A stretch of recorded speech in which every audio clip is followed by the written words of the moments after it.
Hello and welcome to DCP SideQuest episode number 112, the 112 episode. How's it going, guys? Yeah, I didn't change the image yet for Watts. She's cosplaying as a Saved by the Bell version of Fran Mirabella. It's pretty great. Amazing. It is. Amazing. It's a gift, and it keeps on giving. Constant gifts from that image. I love it. I love it. So neither of you guys, we were just talking about breaking bones. Neither of you guys have ever broken a bone, ever. No, never. Touch wood. Fingers crossed. No, never. What real quick? Like, what's the closest you've ever come to breaking a bone? I stubbed my toe. That's it. Like, you've never fallen off like a roof or like fallen off a bicycle or. So. Oh, I fell off a bicycle. Okay. Because when I was a kid. Back in the day when you used to have cereal and you would get these things in the cereal packets, I got one of those reflectors that you put on your bicycle wheels. So I was riding along as a kid, looking at my wheels, and then I crashed into a tree, and then I fell off my bike. But it wasn't really a big accident. But I guess I was quite elastic back then. So yeah. I got really close to probably having brain damage actually. Because me and my buddy were like unsupervised in the pool jumping around. I was like maybe 16 or something like that. And I had jumped just barely off the side to do like a can opener. And like I lunged my head back and I was within like an inch of hitting the whatever it's called. Hit the rim of the pool. Yeah, which I'm sure would have done insane damage to my head and broken my skull. Really soft spot too. Yeah, like right there. That was. I mean, he watched it in like disbelief, like, "Oh my god, you're gonna kill yourself." Yeah, he was like, "You were this close." That reminded me. I completely forgot. There was one similar situation when I was younger. We went on these like school trips, these like school like camp activity things you could do on the weekend. We go camping and just like ride on little bikes and stuff. But there was one part where there was like a big hill and they pushed you on like a little sort of, it wasn't even a go-kart because you couldn't control it. It's like a trolley on wheels and you're supposed to just go down the hill. But then the person that pushed me at a funny angle. So instead of going down the hill, I went off to the right and there was a building site on the right. And then as I'm going down on this buggy, there's like a metal fence that is neck height. And I'm just going towards this thing and I don't even have the reaction. I'm just like, this isn't going to be hit well. And it just hits me in the throat and I get knocked off. And like, luckily it didn't cut my head off. But I was like, this is going to be the end of me. Luckily there's no decapitation. Yeah, that wouldn't have gone that too well. Unlike Big Thunder Rail in Disneyland. Yeah. There's a funny thing, right? Like, when it comes to theme parks, I don't mind theme parks anyway. I don't mind them. But for a long time, I never used to, like, I convinced myself I didn't like theme parks because it's one of those sort of things that, like, you know, like sometimes your parents will kind of convince you those things. So my mom was always like, I don't like rides, so therefore you'll just assume that you don't like the thing your parents don't like. Yes. But then when I finally sort of got over like Republicans. I mean, I don't know what they are in the UK, but sure. But the thing is though, like when it came to even to this day, I'll go on the rides, but I can't seem to shake this subconscious thing where I just feel like because I'm tall, I'm gonna get decapitated. So when I go on those rides, I squat, I crouch down when I go through like the tunnels because I think it's gonna hit me in the head. Like they didn't. Well, they have to be high enough so that you can put your hands up in the air, right? But instinctually, you're thinking they didn't design it for your height, right? Exactly. I'm like, nobody is as tall as me. Like I'm taller than everyone, so this can't be possible. I'm sure that you have lived in a world where you've hit your head on many things that were not designed for people as tall as you. Especially if you like live you go to somebody's house that's like built before like 1900. Like people were shorter back then. You mean in the UK? Yeah. So you're like walking downstairs, and like the stairs, you really do have to like. Yeah. You know, like the first time doorways. The first time I went to Japan, I went on this boat where they kind of go over this lake in like Hakone, and it's like a pirate ship. But then everyone in there that was Japanese seemed to find it funny because I had to like crouch down to get in, and one of these old Japanese guys called me Godzilla. It was great. There comes that Anglo Godzilla. I'm just sitting there just trying to get in the pirate ship, and they just thought it was hilarious. I was like, I'm glad you're having a great time. I'm getting a crook neck here. That's hilarious. Wait, hold on. Before we move on from the cracked bone thing, have you ever cracked your phone? Oh yeah. Yeah? Yeah. Only once. Not the screen though. I've only hit the rim. I haven't cracked a phone or done any significant damage to a phone in like 10 years. Actually, I don't think ever. Really? Now that I think about it, I had like if I still have like all my iPhones and they're in like pristine condition. When I bring them to some place, they're like, "This is like new, maybe," you know. So I've always been with phones. Like I've similar kind of thing because people are often like, "Oh, do you take out phone insurance?" I'm like, "No, I just look after my phone." Like I don't even have like case a lot of the time, and I've dropped them a few times. Just never done it. But the only one time I did it, it was in the most ridiculous way as well. This was back when I was at I was like was at university and stuff. But that's when I used to wear caps. And there was one day where like you walk with your hands like in your pocket sometimes, and your phone is also in your pocket. Mm-hmm. And the wind went to blow my hat off, and then I did this thing where like I pulled my hand out my phone to go and try and grab the hat, but then it also pulled the phone out, and it was such a small drop. But I just bought the new Windows Phone, and they advertised this as Gorilla Glass, can't break this glass. Face down, I picked it up, I was like, ugh, and it was just shattered across the whole front. I'm like, well, this is rubbish. Like, false. You can break this glass. Exactly. And it wasn't even a big drop. It was one of those weird ones. It was like just a slight drop, and then it just slid across the car park floor, and I was like, oh no. So yeah, that's the only phone ever. Bummer. Other than that, they're all good. Since I've been working from a home office, the opportunity to break a phone is much smaller. Sure. But in the before times when I actually used to leave the house, I did used to break phones on occasion. Like you'd pull them out of your pocket and slip out of your hand, and if it hit concrete, it was going to take some damage, right? If it hit something hard from, the height that you hold a phone. But for some reason, getting out of a car was always hazardous for me. Like I'd get out of a car, and maybe because I was sitting and the phone was kind of like slowly moving its way out of my pocket while I was sitting in the car. Like that was always the time where it seemed the phone was going to take a tumble. And for a while I was driving a van, like a Dodge van, and I was up high, the Dodge van was up high. So that was a long drop. But I don't think I ever broke the screen. I think I broke the back when the glass was on the back. I don't think I ever broke the screen. The funny thing I realized recently, and I realized it by watching like a series of TikToks and people are doing it. I was like, actually, kind of resonated with me because like I look after all my technology. Like, I put things in cases. I care for them and stuff like that. But then there's a weird mentality shift when you're in the gym. Everyone that's like in the gym, when you look at your phone and your rest time is finished, you just throw your phone on the floor. Like anywhere else, I put it carefully. But if I'm here and I'm like my timer says, right, your next set's here, it's like dash. You don't even think about it. You just throw it.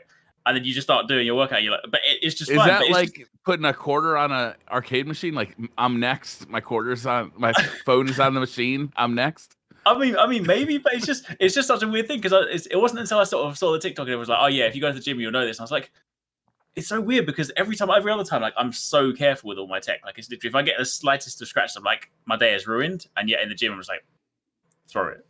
It's fine. That's funny. The psychology behind it. Yeah, all my phones are in perfect condition. Do you guys use cases or caseless? I do use a case, but sometimes like I've got one of these new Apple cases, and this thing is slippery. I find so my previous case had more of a grip to it. So if I did put it in my pocket, I feel like there was a bit more tension for whipping it out. Yeah, this one, this one definitely slides. Whipping it out. Yeah, exactly. You gotta have a good grip when whipping it out. Yeah. Pro I'd tip. like to be caseless a lot of the time because I just like the feel of the caseless iPhone. But again, because it's so slippery, and like a lot of time because I wear like joggers or like gym stuff. If I sit in my car, it just slides out of my pocket. So I have the case that I don't know if you've seen like those moment lenses you can get for like your iPhones where you can put like a fancy lens in the back. So nice, I've got those. I barely ever use them, but like that's the case that I use. Cool. Yeah. I never had a case, and then I saw these that have like your wallet and a case at the same. I'm like, wait a minute, I can combine my wallet and my phone into one slightly thicker item. I'm gonna try it, and I've done it for I think 3 years now, and I've been really liking it. But it's hard to carry cash around. It's hard to carry more than like 3 cards around, really. Yeah, hard to deal drugs, right, Briar? Well, I do that out of the back of the car. That's why I bought the fast car. You get the fanny pack for the drug dealing, the phone for personal use. Okay, this makes sense. Fanny pack.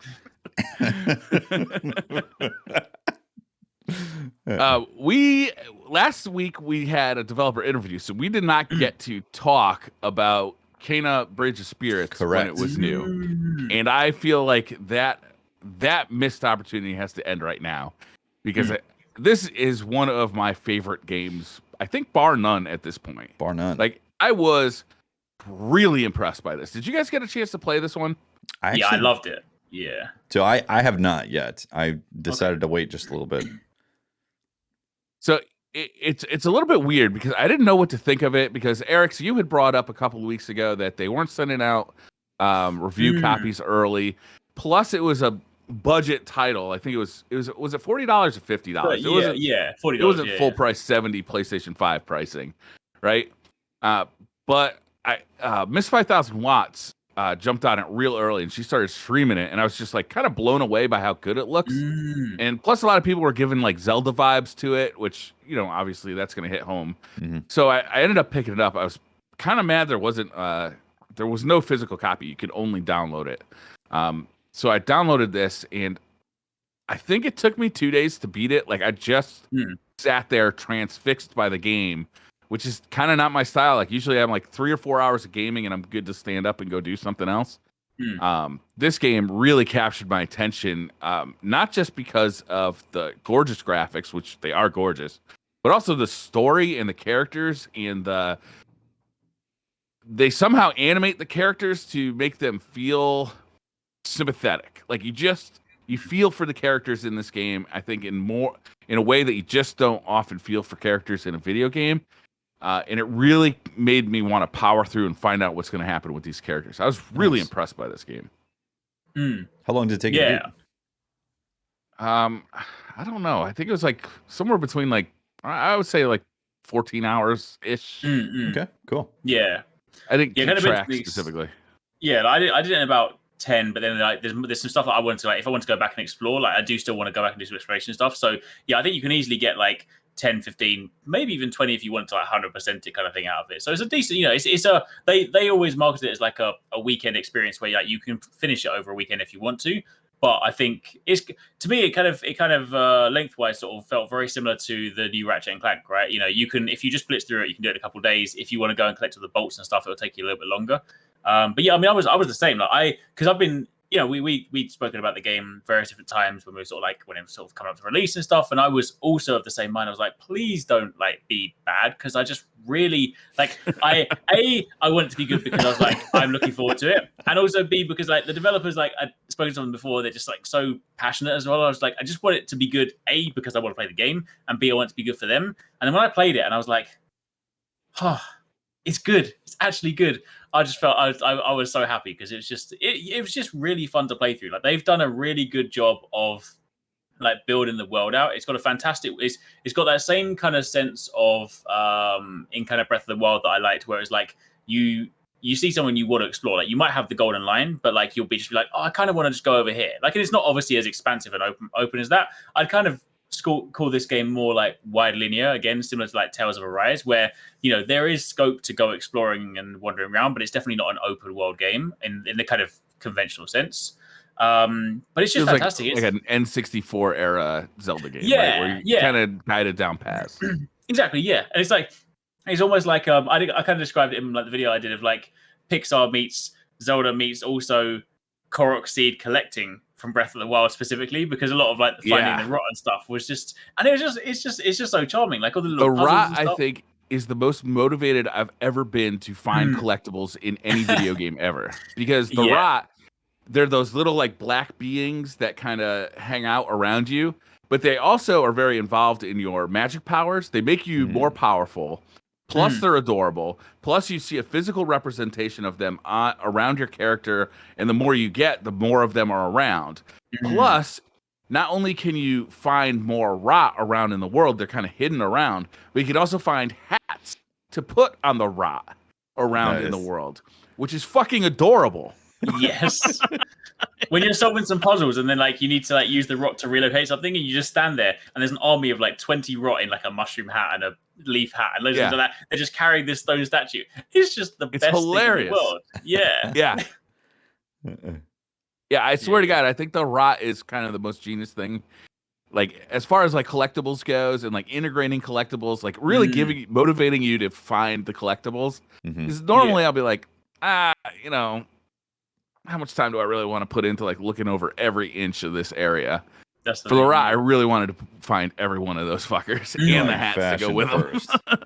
And they did it in a really good way because they respect your time. Like you can open up the map and straight away it will say, in this region, you found 5 out of 25 rots. So straight away, like if you want to do the collectible thing, you don't have to do that like, have I got it, have I not kind of thing. Like obviously it's not going to tell you where it is, but you can at least kind of use that to lock it down. So I feel like they, even for quite a small game, it could be quite tempting for them to be like, oh, we're going to artificially inflate this time by just hiding them all over the map. But they're like, well, they're hidden, but at least you can track your progress. Yeah. It's got this like Batman detective vision too thing where you can stop and like look around, like the world changes colors, kind of like detective vision.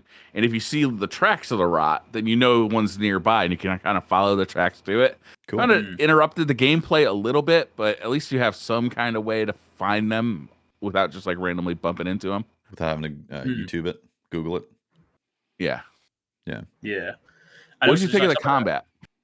Oh, I'm sorry, I was going to say, combat was like pretty standard. I mean, it was nothing to. I think the way I kind of described it is a very similar sort of thing I said to like Eastwood, where like the game doesn't do anything new, like, but the game doesn't have to reinvent the wheel. Like, not every single game needs to be like a genre-defining masterpiece, right? It's just like, but it just does it. It just does it well, right? Standard kind of combat as you'd expect, like a light attack, a heavy attack. Your specials kind of work kind of well. I think my only kind of major gripe is I feel like the dodge timing in this game was really weird. To try and sort of pull off like the perfect dodge, there's a lot of times where I would go to roll through something in the timing that I thought was correct, and it just wouldn't work. I mean, maybe it's because I was playing through a preview window, but regardless, it's going to make timing harder. But these, Eric's is a pro at that. He's got years of experience. Exactly right. But like any other game, I find there've been a few games that I've done this recently where like I'm so conditioned by all the games I've played in my time. There's just kind of that understood time of like, this is probably when I should roll. And 9 times out of 10, it works for you, right? But like this game, quite a lot of the times, in fact, so much so that I often just stop doing rolls and I would just go through and go more to like defensive stuff and, things like that. So, sorry, no, it wasn't the roll. I mean, the parry timing is what I was talking about. The parry timing is the one that I kept on getting like really wrong and messed up. But so that was my only kind of main gripe. But outside of that, I think it was kind of cool, especially when you start getting some of the better abilities, like when you kind of have the jump attacks and the charge slams and stuff. I thought it was quite fun. What about you? I wish Watts was here because she loves parrying. Like it's her thing. So I'd love to hear. Like, I'm not good at it anyway, so I'm not really one who could tell you if the parry window was too wide or too small, or if it was just fell off. Like I had the same experience as you though. Is the parrying?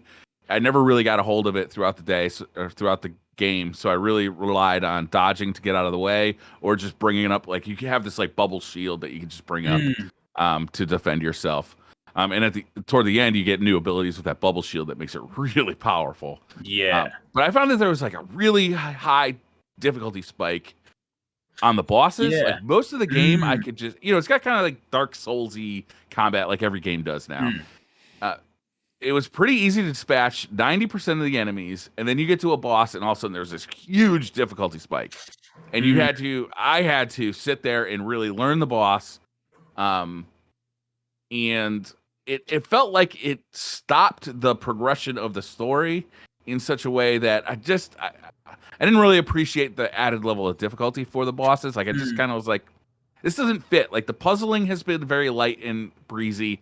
The story is not about like kind of this like arcane evil that's coming to eat your soul. It's like it's much more of a the story is much more about like relationships and stuff like that. So it was just kind of, it felt out of place to have these like really tough Dark Souls style bosses in what was otherwise a pretty breezy game, like a pretty much. I do actually definitely agree with you, because there was one. I mean, I weren't obviously from like spoiler point of view, but there was a very similar thing where maybe it's because I was tired, maybe it's because I was trying to record at the same time, but I kid you not, I probably died to this boss about 12 times in a row. I was like, like most games, it just doesn't happen, right? And unless you're playing an actual Dark Souls game. And I was sort of, I even like typed into Discord to like my friends. I was like, am I playing like a Dark Souls game? Because I'm getting ruined by this guy. And then I just like suddenly sort of like I took a breather, and then this was the one where I was like, you don't technically have to, but I felt like by not parrying, I was actually like becoming increasingly more difficult as a direct result of it. It's like they wanted you to parry to defeat it, because it kind of then opens up an obvious window. Yeah, I had a very similar sort of thing because it definitely. I mean, once I got used to it, it wasn't so bad, because then after that point, I kind of like got through most of the bosses anyway. I feel like the first couple of ones where you meet that wall, it kind of like teaches you. But I do see what you mean, because if you think about the kind of game that it is, it's more akin to like a Zelda game in that respect. And those kind of bosses have that typical formulaic, like whack it a few times, hit it in the weak spot a few times, do that 3 times, and then normally the boss is dead. That's kind of the sort of boss structure you would expect for this kind of game. So I see what you mean. There was definitely maybe a bit of a misplacement there. But yeah, I think once you get the flow down, it's not too bad, because afterwards they tend to drop down pretty fast. Yeah, and the story, like obviously the people who made this game, they were animators before they made the game, right? They made like animated shorts and advertisements and stuff, and you can really show that the skill showing through of how well they were able to animate the characters in this game, because you meet several characters along the way, and all of them, they feel distinct, and you can feel like you really feel like the relationships between the characters in a way you just don't see in games. You know, like they're kind of later on. There's kind of like a love story that you're not part of. You're just kind of like you're kind of watching the history of, and it's really touching. Like they do a fantastic job of it. I feel like the story and the characters they're a step above what you're really used to from, I'd say, like AAA games. You know, like they're really well done. Honestly, I think they could have charged full price for this game. I thought it was fantastic. I really, I wouldn't have had any complaints. Yeah, and on the story front, I mean, considering how like realistically, I mean, considering how short the game was, they built all those characters like really, really well in a short time frame. Whereas some games, might take 60 hours to kind of get that payoff, right? So I feel like I know, and when you think about it as well, the game is broken down into what's basically 3. You could even say like isolated stories, right? Because of the nature of the map and stuff. So in those small stories, each of them you can do them in like 4 or 5 hours, and you kind of get that nice build up. So yeah, they did a fantastic job of kind of building that sort of feel for it. So yeah, no, I loved it. I thought it was I definitely think it was they similar kind of thing again. We sort of said to like Ratchet and Clank. Like I feel like it didn't need to be longer. I feel like it worked exactly as it was. Like if it's because the gameplay loop itself was, followed a kind of pretty standard formula, right? You go to this area, then suddenly you've got to go and find a few relics before you can go and fight the boss kind of thing. So had they, extended it and done like 2 more areas, I probably wouldn't have complained. But I don't feel like I didn't finish that game thinking, oh, it was kind of short, because that was really the only one potential gripe that people might have said like in reviews. They were like, it is quite short. I don't really feel like it would have benefited by being longer. I think it kind of just worked really well. Yeah, the third boss, like the third act, kind of, I felt like they could have fleshed this out a little bit, but at the same time, I felt like it was pretty tight the way it was. Like, anything they added would have been kind of fluff and extra, because the way it starts out, it feels like you're on this one quest, and then 2 characters kind of like get you to do like kind of a side quest, like right at the beginning, the very first parts of the game, and that was kind of set my expectations for the rest of the game. Is I thought I'd be trying to kind of trudge headlong toward the main quest, and then people would just be pulling me off to do side quests. But it doesn't really work like that. You really you get those 2 characters in like their story, and then it kind of happens again, but in a more abridged version with like the 2 love interest characters kind of toward the middle of the game, and then really you're just bullhead going straight at like the end of the game. I don't know. I think it's quite a game. I'd really recommend this. When this thing goes on sale too, it's going to be a hell of a bargain. Sounds like I need to play 100%. Yeah, you definitely do. It's really good. And the fact that it is short means it is one of those things you can just be like, I'm going to play it this weekend, and like, you can knock it out. Stuff, yep. But I mean, unfortunately, you're going to have to find all the hats. It's just how it is. It's just the nature of the game, right? True. I got to go back and do that. Yeah. That fashion rot is calling your name. Yeah. Yeah, it sounds like a beautiful. I want to talk about Deathloop a little bit. We talked about that a couple weeks yeah. ago too. I had a chance to play this, and boy, I'll tell you, this game. We came out of the discussion about this game, I couldn't wait to play it, and I literally went to Best Buy and brought it home, started playing it, and I loved it at first, but like, I think by the time I killed my second or third boss, I was really kind of falling out of love with the game. What I found was, I like the world, and I was really interested to find out what was going on in this world, like the overall mystery of why am I in this one day time loop. But I didn't find any of the characters interesting, including the character I was playing. So I just wasn't connecting with anybody. Yeah, and I found that I just kind of dropped it for Kenna, and then I never picked it back up because I just wasn't that interested. I also didn't love the combat that much. Like it felt like they were trying to go for like a BioShock thing, but the stuff wasn't as cool. Interesting. Yeah, I definitely didn't have that impression with the characters. I thought the world and the characters and the way they were presenting the struggle between the two characters that were having this like 70s inspired action TV show type of thing. I thought actually that was really cool for me. But I do agree though that once you get past into the branch, like you pick your own branch type of thing or who you want to go after and start planning your days, I do feel like it loses steam on figuring out what to do next and where to go about and do stuff, you know? Like I definitely feel you on that, you know? And the color palette of the game, I think stylistically is really cool. But gameplay wise, it's so hard to pick out enemies sometimes because they all kind of blend into the same colors. So I'm almost more relying on movement than I am being able to just see the silhouette of a bad guy. You're which like I found to T-Rex. be, I don't know. What's that? You're like a T-Rex. T-Rex. Exactly. Yes. Yeah, interesting. I saw that you weren't enjoying it as much, although you did say you had Kina at the same time, like queued up. Yeah. And I imagine Kina's like, you know, like you said, it's your like a game of the year contender essentially, right? Oh, for real. Yeah. So So I think Deathloop is a really interesting experiment, and especially coming from Arcane, because Arcane is known for those type of things where the play style and the pacing is very much a Dishonored type of feel, but with more supernatural and more of this like the world is repeating and you're cracking the story of like the days repeating and all that. It's interesting you didn't like the main character though. I thought the main character was pretty cool. Yeah, I don't know. I just didn't dig him too much. The bosses felt like they were like second tier BioShock bosses. Like they weren't as flamboyant and cool as BioShock bosses. Yeah. They're trying to get there. They're trying to be cool and they're trying to be wacky, but they were just kind of, I don't know, they just weren't hitting for me. They weren't the highlights. They had a lot of Destiny taken captain crap going on with their teleports, you know. I did find that fighting them was interesting because they set up the environments for the bosses in cool ways. What are the bosses called? I can't remember. The Visionaries? Visionaries, yeah. So they set them up in like cool locations that kind of requires you to kind of think about it a little bit and like, how am I going to approach this? I don't know. Well, I think it's not my game, but I think it's a good game, you know? Yeah, for sure. And it's like, I especially thought that the design in the beginning of telling you what's happening with you talking to yourself and all that, I actually thought that was brilliant, the way they handled that. That was brilliant. I agree. Yeah. And also the interface was super complicated, but intuitive, which is really hard to do in a video game. So the buttons and stuff were always glitching out for me. Like it's got that Destiny style move your cursor to like select like a button.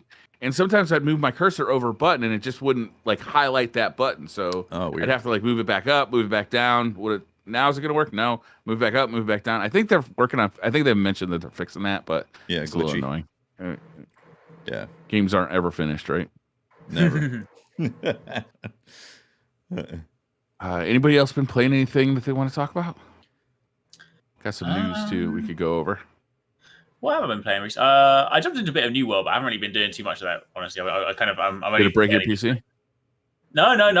Mine was alright, but I kind of jumped in quite late because like some of the squad have been playing it, and I was like, I'm gonna play it on the weekend, and then I was like, I jumped on, and I was 53 in the queue, and I thought, I found a great queue. That 53 still took me 2 hours to get through anyway, but I finally got in. Jeez. And I did like 10 levels and stuff, and I because I've been doing a lot of it solo, like it's there's some interesting concepts to it. I feel like I will say from the short period of I played, it's a difficult thing to kind of give impressions on, because obviously I haven't done the all these kind of games, any MMOs, like they become a lot more enjoyable later on. You get more abilities, you do all the cool end game stuff and things like that. So I haven't felt that sort of same kind of I don't feel compelled to play it as much as like other MMOs I think about in the past. Like I think for me, there's a lot of interesting concepts in there, but the world doesn't excite me in the same way that I say other things. Like, I think back to like some of my favorite MMOs being like Guild Wars and stuff. Like the world is just like I just want to be in that world. This world, I'm just like, it's kind of cool, but it's not really like my thing as such. I think there's some interesting kind of like people are getting to this point where there's some weird like balancing things in the world because obviously there's a lot of like territory control and stuff. Like if you're basically in this position where like the really dominant factions are just controlling the map and it's just really hard to like reclaim that stuff. Which then makes the whole because that's one of the big ways that you can level up in the game. Like if you have like a lot of territory control and you hold a lot of areas, you make a lot of money and you can basically use money to level up in the game anyway. So it's kind of a bit like warped for a bit. It'll reach a leveling out period where everyone suddenly gets level 60 and gets all the good gear and then things start to balance out. But yeah, I mean, I don't feel like I haven't played it enough to be able to really give you kind of any sort of accurate like review on it and stuff. But I just definitely say from my short time playing, I haven't felt like normally if I think about Lost Ark or something and I dropped out of that and I was like, I want to be back in the world like the second I'm always thinking about it. Whereas with this one, I'm just like, I don't really mind. So I probably won't. I'll probably just like dabble in it here and there, but I'm not going to be sinking a lot of time into it. I've seen a lot of mixed reviews like that. Like some people are like, yeah, it's okay. And then they get into a fight with someone and they're like, this is the best thing ever. Oh my God. And like it's a whole bunch of mixed stuff, mixed bag. For me, I'm staying away from it because I definitely don't have the time right now with like content editing and stuff like to put hours into an MMO right now. Yeah, that's for sure. It sounds appealing for sure, but like I know that it's not in the books right now for me. Yeah, there's definitely some cool parts of it. Like it's got some cool systems. There's definitely got some cool. There is definitely like some great thing. There are definitely some great things in there. But it hasn't. Maybe I just haven't played enough to kind of get that hook yet. I haven't kind of got that loop going. So maybe I might revisit it like Christmas when I got some more time. But I feel like similar kind of thing. Right now, I'm just like I can't be playing an MMO. Like there's too many things coming out. Yeah. As soon as like Metroid Dread comes out, I would not want to play New World while I'm playing Metroid Dread. Like, it's got too much for that. Yeah. Metroid Dread too. They just did like a preview event where they showed off Metroid Dread and the new OLED Switch, and I got the feeling that a lot of the people, a lot of video came out of that where people were actually like playing it live. I got the feeling that people were pretty surprised by how much they liked it. It's like they're so at this event. People had to go to Nintendo and play it at Nintendo with like Nintendo people watching over their shoulders, which I think is always kind of like a weird situation. But like from what the vibe I was picking up was like, I didn't know what to think about Metroid Dread, and I got my hands on it, and now I'm really looking forward to getting Metroid Dread. Like it seems like it's going to be more than just another Metroidvania, which we are inundated with right now, right? Sure. There's so many Metroidvanias coming out all the time. So to see Metroid Dread trying to do something new and like the movement looks really fluid and really fast, I'm looking forward to that. And it's coming out this week. So what is it, Friday that it comes out? Friday. Cannot wait. When was the last time a Metroid came out? How many years? There's one on the DS, right? The 3DS. Yeah. I mean, we're looking for mainline Metroids or Metroid Prime. Any kind of Metroid game, I guess. Really, I feel like any. Yeah. Metroid Fusion. No, that's not right. Metroid. So there was that Metroid 4 came out in 2002, and everything else has been basically remakes, I believe, of old Metroid games. This is why. For me as a fan, even if the game gets like a mediocre rating, I'm still gonna play it and buy it because I'm a fan of the Metroid series. Like the game could suck. These, God damn it! The game could definitely suck, but I'm gonna buy it anyways because like I want more Metroid in my life. I want more in the pipeline. I definitely realized like recently that like when I saw like chatting to friends, I realized recently like I think Metroidvanias are basically have now like become my favorite, or at least one of my favorite game genre just in general, because it's like we have this like running joke with one of my friends where he's like, Alex, you just play all the same games, and I'm like, so each week I'll be like, oh, there's this really cool new indie game. I'll be like, check this out, and he's like, this just looks the same as the game you sent me last week. I'm like, no, but it's different. He's like, you do the same thing, don't you? I'm like, yeah, but it's different. He's like, no. So, but when I think about it, like all these, I've got this like list of on my phone for like all these indie games I want to play through, and they're basically all just like side-scrolling 2D, either roguelites, Metroidvanias, anything in that like vein. I'm just like, just feed it to me because I'm just gonna play it, or I'm gonna put it on my backlog and hope to play it. It's a good formula when it's done correctly and it works. It's a very satisfying gameplay loop. Yes. Yeah. So I'm assuming Metroid Dread is going to hit those marks as well and have that like special, have that special Nintendo sauce added to it. That's what I hope. When are we going to see reviews on it, you think? I would say probably. I feel like some of those games, like Nintendo, can keep it like quite close to the wire. So I feel like maybe Wednesday, Thursday, you might start seeing reviews, maybe like a day or two before. Yeah. Actually, well, on the Metroidvania topic, or kind of roguelike Metroidvania, have any of you guys seen on a slight tangent, Astral Ascent? No. That is, I'll drop a quick link in the Twitch chat. This looks really, really cool to me. Like it looks like Dead Cells with classes, and the art for it, the movement for it looks so cool. So there's a demo that's just gone live on Steam. So I plan to play that this week because that looks cool. I definitely see where you're getting Dead Cells from. Yes. Thank you very much, Eric, for this going on my Thank radar. You for sharing this with me. Astral Ascent. Excellent. Looks very cool. Yeah, so that's the main thing I'm looking forward to. I didn't get a chance to play the Halo test. I wanted to. I just, it's one of those things where it's like, I definitely don't have time for New World.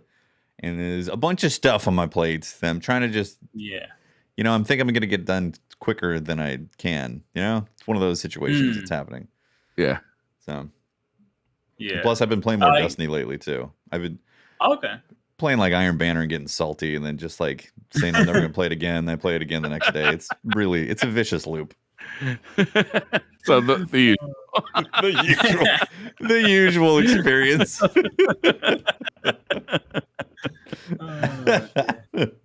I have good things about it though. people were very positive. So I'm excited to play it. Like I didn't play either, but it was should be good. Yeah. When's that coming out? That's coming out in November, right? December. So. First week of December. December? Yeah, for Halo. That's still so far away. It's not even worth it. It is, I know, right? But it's going to be free to play though. If you have a PC or an Xbox, free to play. Yeah. Isn't it crazy that Halo's free to play? Well, just the multiplayer. Yeah, but there's going to be a campaign too that you got to. I can't wait to log on Christmas Day and hunt some Christmas noobs. Oh man, that's the best thing of the year. That's the best thing. Like someone's about to they're trying to enjoy their Christmas, and I'm just like, I feel good at the game today. Fucking smash them on their Christmas. I hope their grandmother's watching. Like, you told me you were good at games. Oh dear. Konami was in the news. They apparently are set to revive Metal Gear, Castlevania, and Silent Hill as actual video games, not as like mobile experiences or pachinko games or whatever the fuck is going on at Konami anymore. Like they seem to want to get their actual video game kind of development back going, which would be awesome. I mean, they have some of the most amazing franchises like going back to the NES, so it'd be great to see Konami come back to actual video game publishing, but it's hard to trust anything out of Konami anymore. I mean, they just released the Castlevania phone game that is terrible. Yeah. Do you see the best reaction is everyone's like, we can't quite trust Konami because have you seen the recent football game they released and all the faces just like, it's terrible.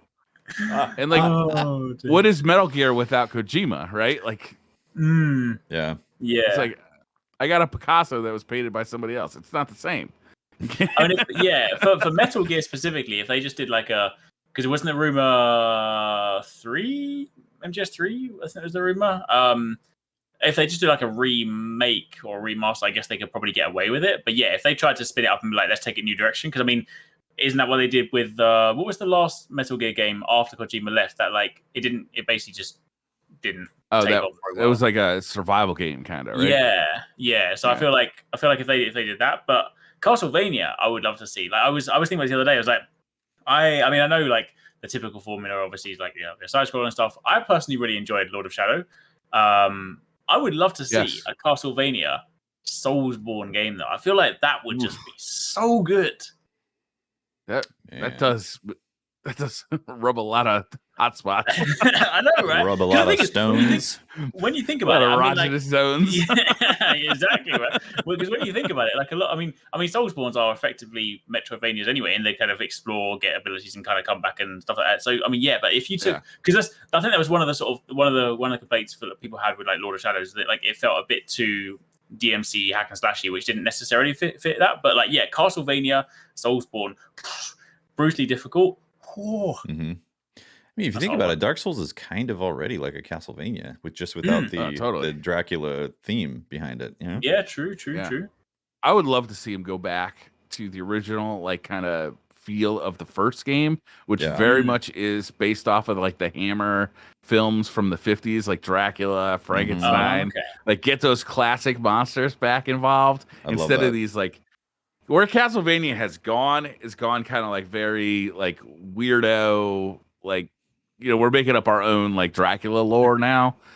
And man, I'd love to see him really get back to where it all started, where it's like, at the beginning of Castlevania, the title screen looks like a film strip is playing, right? And then like you are now in a Dracula movie and a Frankenstein movie and the Mummy movie. I'd love to see him get back to that feel, because I don't feel like that is really. Nobody's really going after that anymore, right? It's like those old kind of monster movies. Bela Lugosi or something. Yeah. Something like that, yeah. Yeah. I mean, not quite maybe as cheesy as that, but just kind of like channel that and like make it into something a little more modern. I think would be really fun. Castlevania Dread. I don't know. That could work. On the Switch. OLED. Yeah, I feel you on that. Definitely. I'd be way down for like a kind of a respin or a reboot or an Origins type of thing in the Castlevania world, but with modern pizzazz. Yeah. I know Eric's played the Castlevania Advance Collection that came out was that last week that came out? Yes, last week. Yeah. It's interesting because I mean, I know we touched on this like before the show, but yeah, I found it was quite difficult for me to go back, only because I love Metroidvanias, so like I love what Castlevania is, but obviously I never actually played the original ones. So I find that for me to go back and play old games, if you've previously played them, the nostalgia link allows you to kind of just like bypass the feeling of the janky controls, because you're like, I remember this. But so that's why I can go back and play like any old Zelda game. It doesn't really matter, because I'm like, I've been there and played it. Meanwhile, if I go back and say like I missed Final Fantasy VII, for example, I can't play that because I'm just like, no, hell no. So with Castlevania, it was sort of a similar kind of thing. Like I'm just so used to now like these games being delivered in like a very sort of fluid way with like movement and dashing and stuff. And I just went to move and I was like, oh, okay, this is different. These are Game Boy Advance games. Yeah, that's the thing. So it's I mean they're still fantastic anyway. And I of the collection, I definitely enjoyed. What did you say? Which one called again? The third one, the high school. Aria Sorrow. That's it. Right? Yeah. That one I like the most, because I feel like of the ones in the collection, that felt to me the most fluid. And obviously it has the cool ability that the cool factor that when you're fighting enemies, you're actually absorbing their abilities, which I thought mechanically was actually really, really cool. So of the ones in the collection, if I were to go back and like play through any, that is the one that is most compelling to me. But yeah, I definitely found that like it was. Admittedly, I had to kind of like jump through quite a few of them in a short space of time. So if I actually sat down properly and like had a good session, I think I could get back into it and enjoy them. But I'm also not using the. I was playing it as the purist, right? Whereas like I'm not going to go in and use the additional save features they've added, which you can kind of bypass it. So I went in and then I got killed, and then I got back to the title screen and I was like, oh, I have to start all over again. So I was like, maybe I'll come back another time, because it's always weird when it comes to these kind of games, right? Where like whenever they do the remasters, they always give you that ability, because that used to be one of the difficult things. I think back to first game I ever played, like Alex Kidd in Miracle World. To this day, I've still never completed that game. I've got very close, but I'll always die, and then you go back to the beginning. And I've played it on emulators since, and they're like, you can save if you want. I'm like, I can, but it doesn't quite feel right. because if I it's not the same. So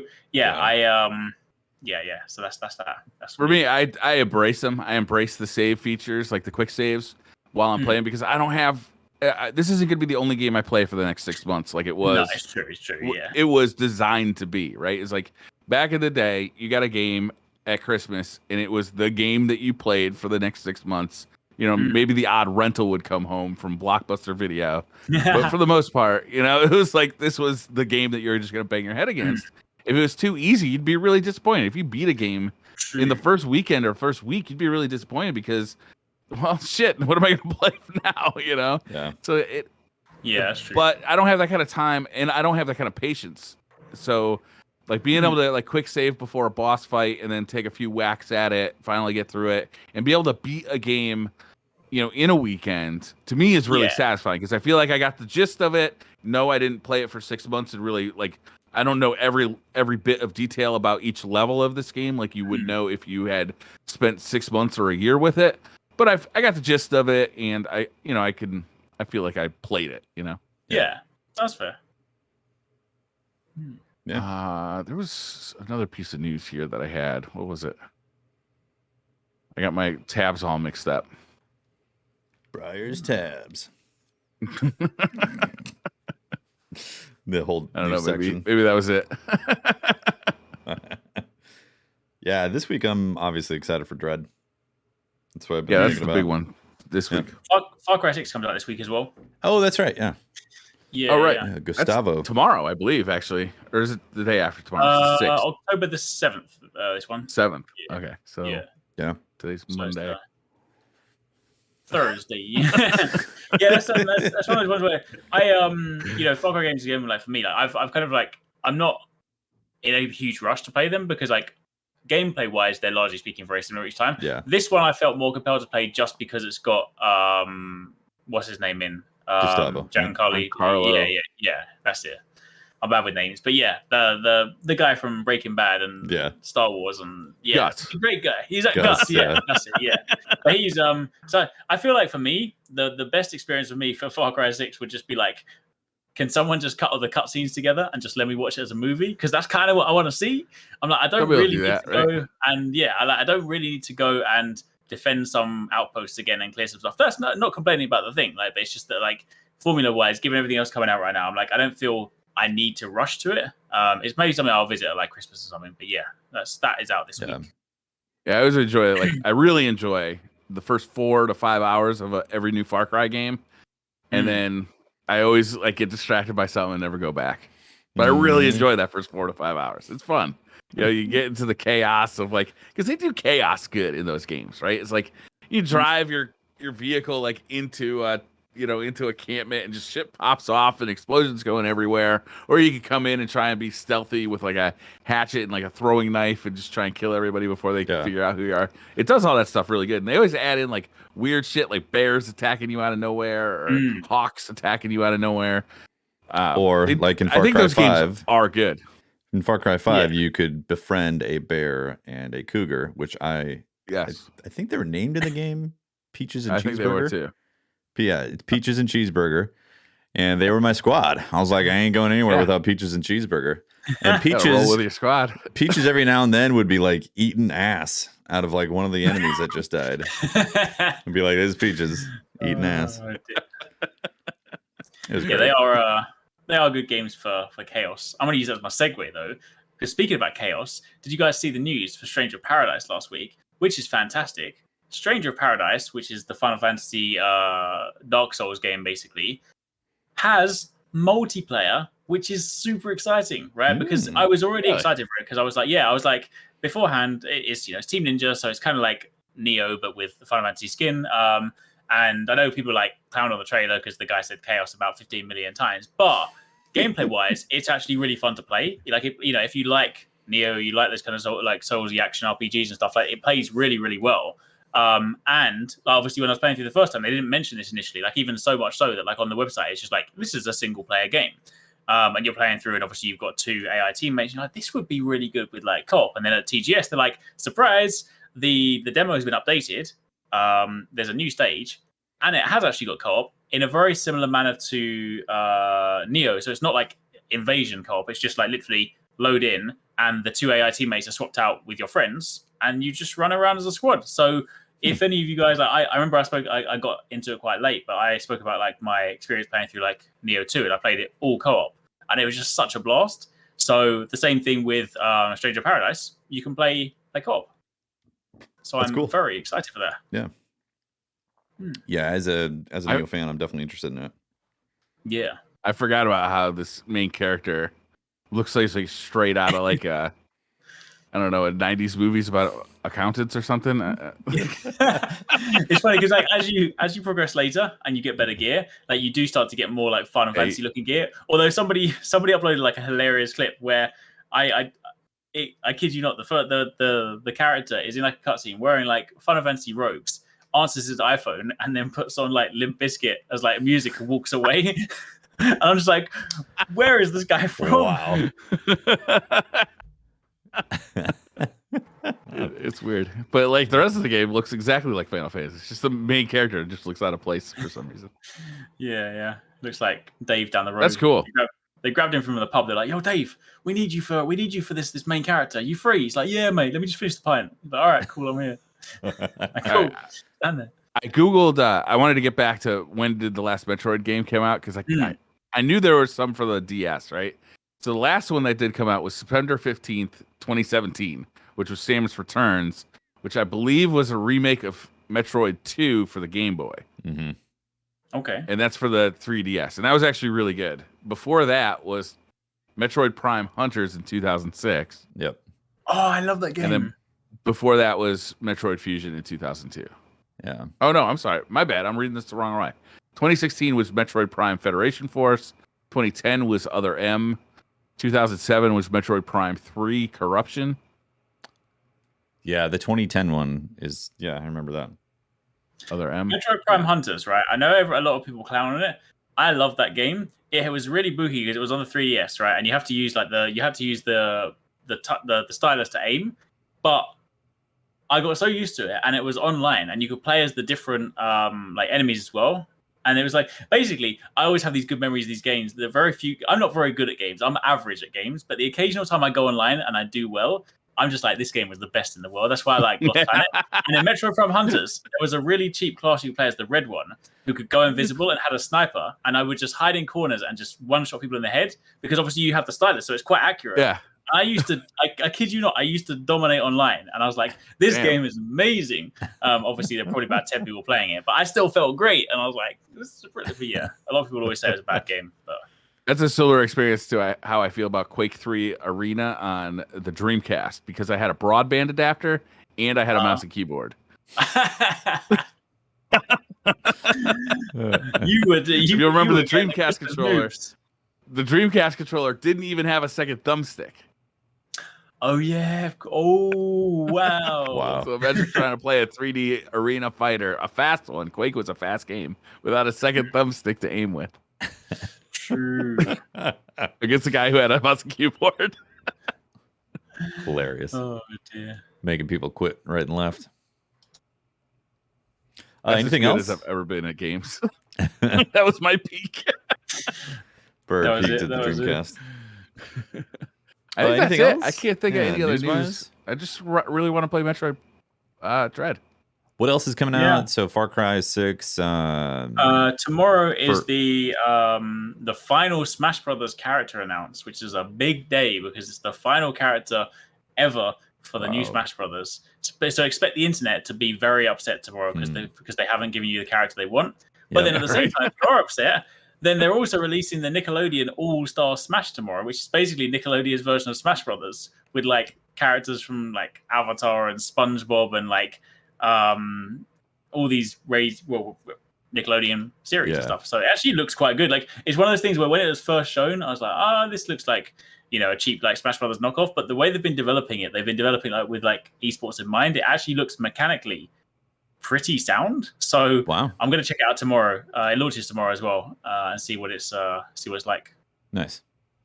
Super Monkey Ball, but Banana Mania comes out tomorrow too, which I think is a modern remake of Super Monkey Ball 1 and 2 for the GameCube, I think. Okay. And they've added loads of random characters into the ball, like the guy from Yakuza and stuff and things like that. Yeah. So. Sonic, I think. Nice. Is in there. Like you said, Far Cry 6, Doki Doki Literature Club Plus.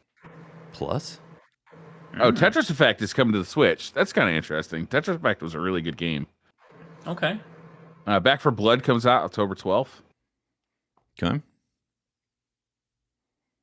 Yeah, we're beginning to ramp up into the season of holiday releases. So I think I guess it should technically start getting a little more interesting. Well, I mean, not that it hasn't been interesting yet, but even more stuff coming out. I feel like a lot of like really big stuff though got pushed to next year. Yeah, next year that's it's true. Gonna be, whew, yeah. They're making an Ori collection for the Switch. Huh. I would assume it's both Ori games. Mm-hmm. Was there any ever DLC for the Ori games? I don't recall. Yeah, I feel like they were complete games. The way they were packaged. Yeah. Well, cool. Yeah. I mean, if you're gonna play Ori 2, though, I would definitely recommend playing it on the Xbox or a PC and playing it at 120 hertz because it is kind of fucking crazy. If you could play it HDR on an Xbox with that high refresh rate, oh man, it's gorgeous. I mean, playing on the Switch would be great too because you can take it portable. Yeah. But that game scales up to 4K 120 hertz on an Xbox, and it's jaw dropping. Yeah. Well, and next it's Game week, Pass, I think. Yeah, it's Game Pass. Yep. Next week, we're going to be talking about Dread, our experiences on there. So I'm looking forward to that. Looking forward to that episode. Yes. Yeah. Hopefully, it is not dreadful. Metroid Dread. I see what you did there. Dreadful question mark? Yeah, that could be the title for next week's episode. Yeah. All right, that is the episode 112, SideQuest 112. Yes. Complete. There you go. Thanks for watching. We really appreciate it. Shout out to our Patreon members and our Twitch subs for supporting the shows here on DCP. And yeah, we'll see you next week for another one for some dreadful discussions, right? Look forward to it. Yeah. Thanks for watching, everyone. Bye. Bye. Thank you very much. See you later.